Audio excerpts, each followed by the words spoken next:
what's happening? Welcome back to the channel. Happy Thursday. So this is the official Barcelona marathon vlog. So we've just touched down. It's Thursday, the race is on Sunday, so we've got a few days of eating loads of carbs, spending time with the family, looking around the city. We've got the guys arriving over the next couple of days. We've got a shakeout room, we've got loads to do. So I thought I'd pick up the camera and take you with me. So I was more nervous about the flight than I was the marathon because it's our first time travelling with the little one. And she was an absolute star. Fell asleep on takeoff for an hour and a half and then left 30 minutes just playing, watching the iPad. So couldn't have asked for anything better. No, won't you? Hey? You're a little bit sleepy now. So part one of the food vlog, so you have to be quite strategic with your food choices. Obviously you've got a carb load tomorrow and Saturday, so we're going to go for pasta, pizza, that sort of stuff. So today we've came to here, which is a burger place, and then we want to have tacos as well at some point. So that's probably going to be a Sunday choice, maybe even tomorrow, we'll see.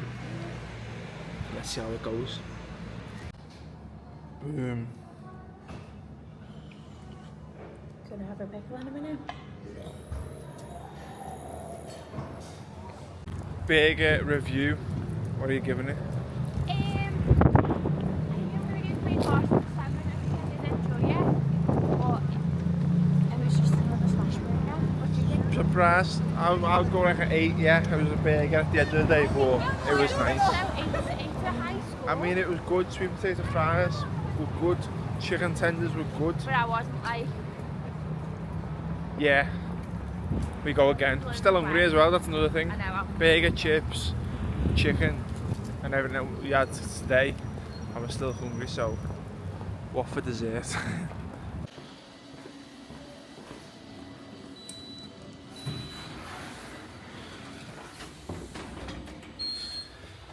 So I tell you what, it's a little bit like home out there. It's absolutely pissing it down. But it's like that today, and then apparently over the weekend, it's not too bad. So just touched base with all of the team this morning. Carb load starts today. We've had our breakfast, gonna get the girls, then we're gonna head out and meet the rest of the team. So let's go. I still need a wee. Leaving now. So bad. Messy room. Messy room. She mesmerised. We just did our 10k run. We got Jesus. Carb loads began.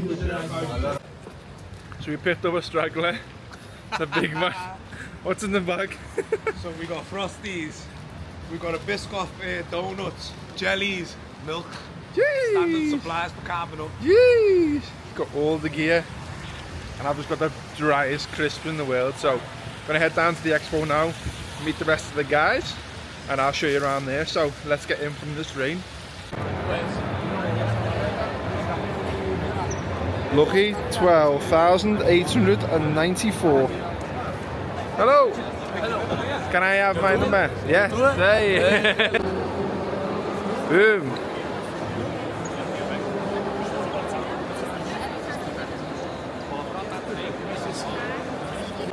So we have been joined by more of the crew. Cheers! Got our bib. Oi! Back. Good morning, buenos dias. It is Saturday, so apologies about the jumpiness of this vlog. I didn't realise how hard it would be travelling with a young child and trying to vlog and stuff like that, because usually I'm so like content minded, but when your family's with you, family's first. So yeah, that's one of the big things that I've noticed so far. So we had some food last night, we spent some time with the team. The weather yesterday was absolutely horrendous, so didn't really get the camera out just because it was just a point about getting from point A to point B. But it's Saturday morning anyway, the weather's picked up a little bit, which is nice to see. So we're off to meet a couple of the lads to get a little bit of a shakeout run. A couple of the lads aren't doing it just because that's their preference. They've got a few niggles that they don't really want their mindset to change or anything like that. So yeah, we're going to meet a couple of the lads, get a little 4k or 5k easy done, and then go and grab some more food. Big carb loading. Let's go. Let's go. That's where it's today. Let's do it.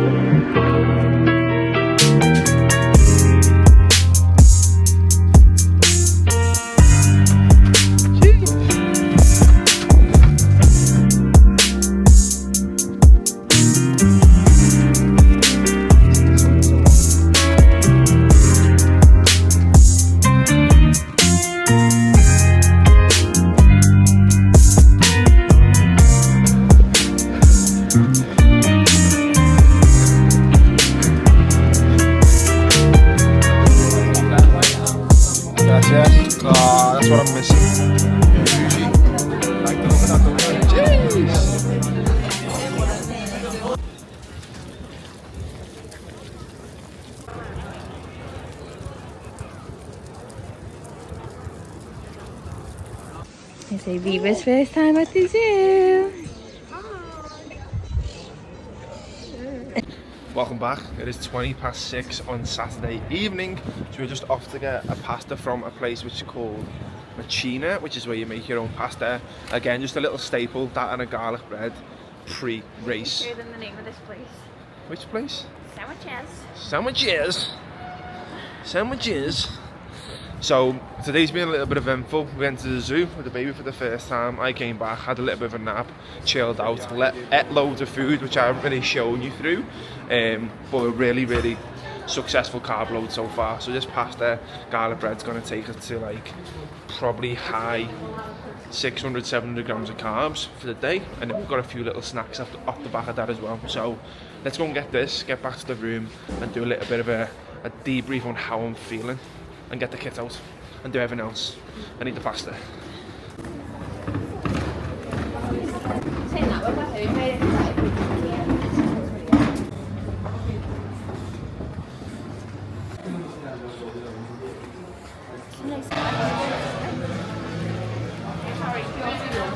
Check out this is what I like about Spain. It's just an absolute vibe. Everyone's just outside beffing at all times while the sun's shining, so yeah, can't really complain.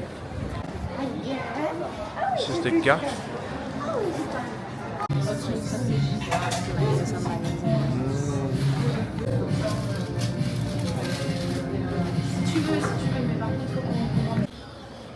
Got the goods. It's quite cheap, that, wasn't it? €27. It's good for 2 pastas, 2 drinks, and Bread. bread. So we are back at the room. We've got the goods. I'll do a little bit of a room tour because again, this is what it's like. Have a baby. It's a bit messy, isn't it? Exactly. We've got cots, bottles, you name it, everything. So just got back to see what this is like. I think this is mine. Woo! That'll do. Bolognese, just bolognese, rigatoni, and we got a carbonara, and we got a pisna, which is bread basically with olive oil on. So basically a garlic bread without garlic. So that'll do the job as well. So yeah, that's what we're gonna have now. Reeva's gonna have some for as well. And I said I'll do a little bit of a debrief, show you through the race kit, show you around the room, and go from there. Bye. Morning of the race. So we didn't end up getting footage last night just because we put the baby to bed, which took about what? 7 hours. An hour, actually an hour trying to get her to sleep.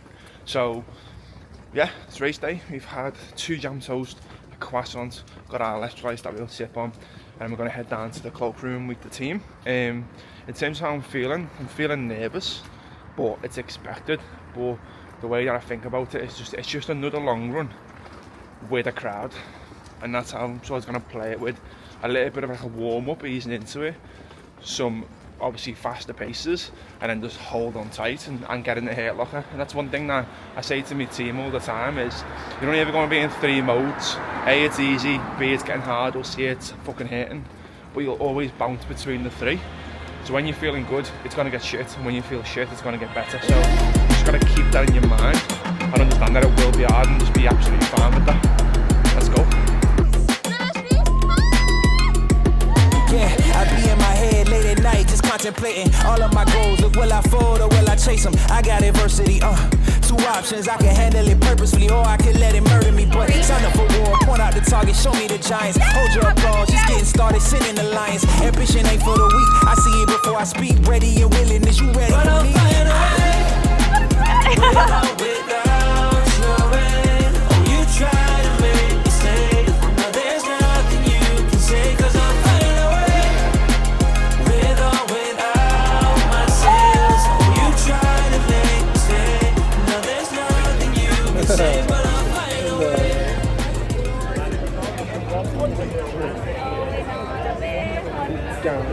It's a big one. What a beautiful day. Yay! Well done. What time did you get? So we are about to leave. Again, just want to give a shout out to Alex Watson because he booked this independent travel agent who's one of my old clients.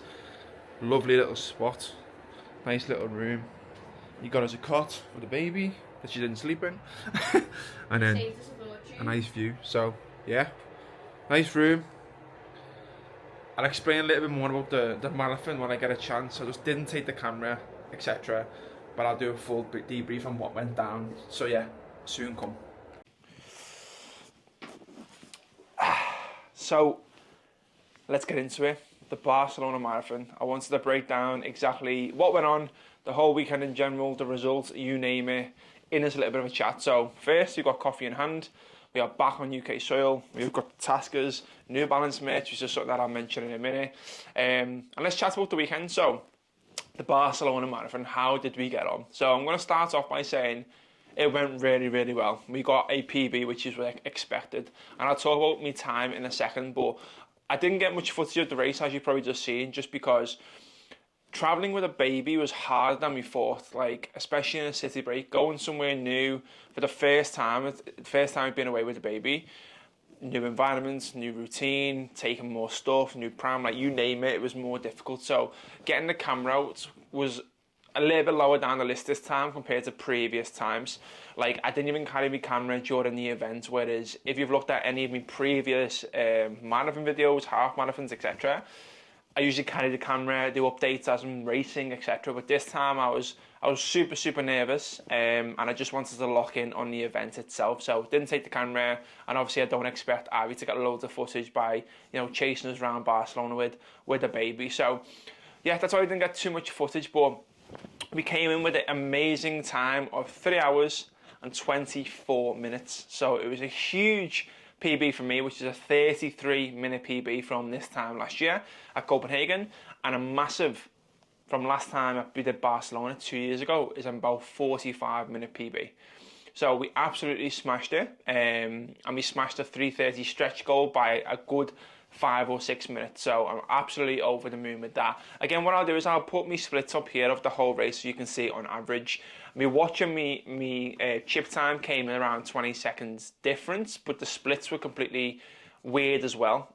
On my watch, I think it was going off obviously me splits per K, but on the app for the marathon, it was going on average over the average over the whole race so far, I think, because obviously I averaged out around a 4:51 if I remember rightly. So really, really positive. And the race went to plan. Like, one of the big things that I wanted to really focus on with this marathon was fueling. And see, probably one of the things that I've always struggled with, just being a bigger guy and underestimating my size and how much I actually sweat and the hotter weather, etc. So the carb load went extremely well. Like, I was really, really happy with the carb load. And I know that sounds really mad to say, but the food choices that we had, the frequency of food that we had, you know, my stomach felt good all day. We didn't go for like shit food. We went for like quality food and things that I know that works. We'd had a lot of bagels, cereal, pasta, garlic bread. We had some sweets in there, but like nothing like super stodgy. Like pancakes worked a treat as well. Really, really good carb load. Morning of, same again. We stayed in the hotel this time for the first time. So breakfast buffet, 2 jam toast and a croissant, which is absolutely fine for me. And electrolyte. So I took a 1500 milligram electrolyte sachet the night before, and in the morning of I did exactly the same. So big amount of dosage of electrolytes. And then one thing I did throughout the race itself was I had sodium tablets. So the race, first 5k, first 10k, up until around we broke the marathon down into 3/3, which was 14k, 14k, 14k. We always knew that the first 14k is just to warm into it. So it was 14k, we held around a 4:45 pace, me and Reese. Quite steady, we were chatting throughout it, we were really floating at that point. Then we stepped into the second 3rd and again we were maintaining that pace, got past the halfway point, and the halfway point for me is something that was stuck in my mind, and it came at me quite weirdly. If you don't know, last time I was in Barcelona, I bonked around 21 to 23k, and what I mean bonked was, got cramp in my stomach, I had to stop, and it was literally a case of walking and running, walking and stopping, and stretching from that point for the rest of the race.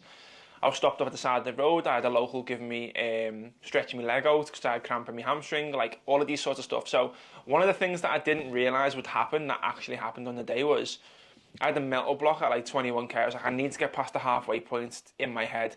The next one was 23k because I remembered that's exactly where I bonked. 23k. But then on top of that, the route that we actually did was a reverse route of what we did last time. So I was running past the points when I stopped last time, and it was such a weird feeling trying to get that out of my head that I'm fine. It just hit me with like a little bit of PTSD, which was dead strange. I did not expect it in the slightest. But anyway, we got past that point. I was like, right, now we're in a good position. The next thing is the wall. 28k to 30k has always been the point where things change. Like, no matter how hard I train, no matter how much I train, long runs, etc., it just gets fucking hard. Usually it comes down to three things. It's either going to be cramp, it's going to be your legs, or it's going to be your lungs. It's going to be one of them three things. And for me, it's always been cramp. It's always been the cramp that gets me first, especially with the heat. There was a point at 28k where we were down the open straight, like round the beach, which basically is not covered by buildings, and the sun was beaming down. And although it wasn't super hot, I think it was like 14 degrees, the sun is hot.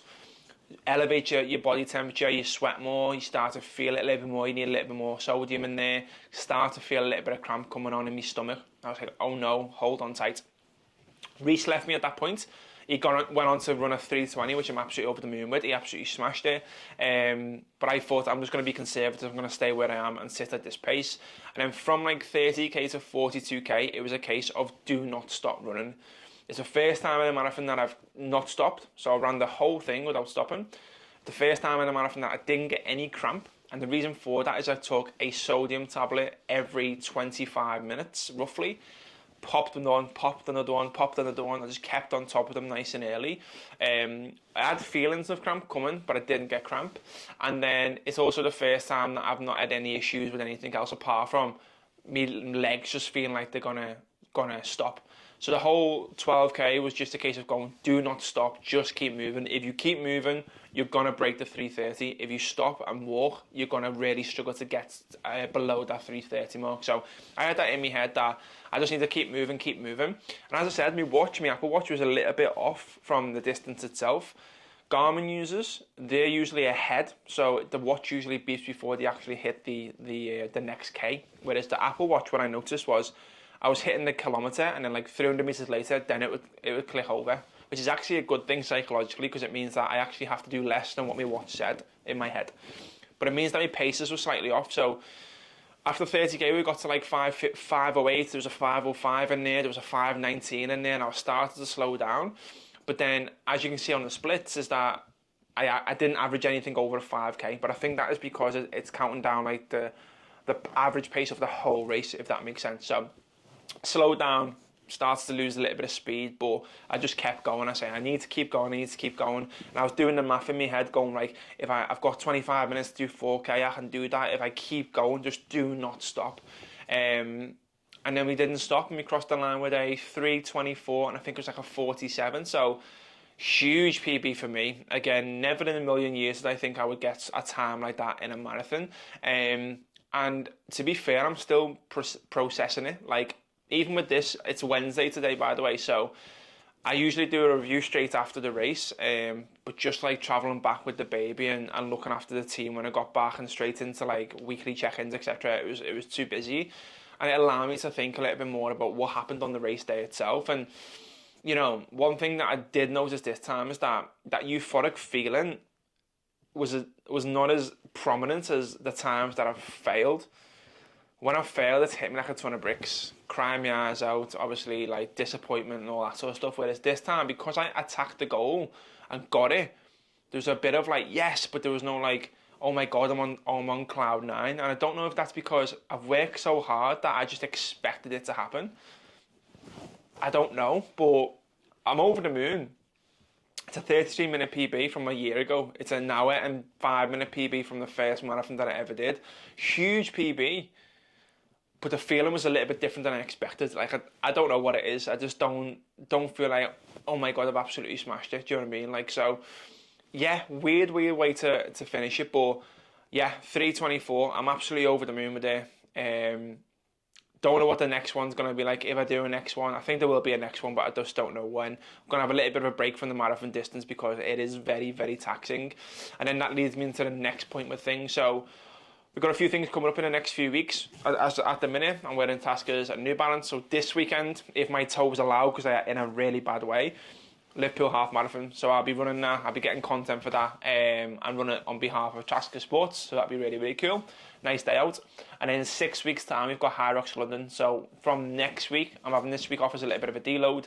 Next week, we were getting back into the flow of Hyrox training, strength training, running, getting after the London Hyrox as well with Ben. So we're looking to go definitely 1,000,000% sub 60. So that is the goal over the next 6 weeks. Hope you've enjoyed this prep as much as I have. I've changed my whole mindset on who I am. I can definitely say now that I look like a lifter. Sorry, I'm just ruining my own quote. Run like a runner and look like a lifter. I say it to my team all the time, but I can officially say I run like a runner and I look like a lifter. For now, I'll catch you in the next one. But thank you so much for all your support. Drop a like, drop a comment, watch this video here, and I'll catch you in the next one. Peace.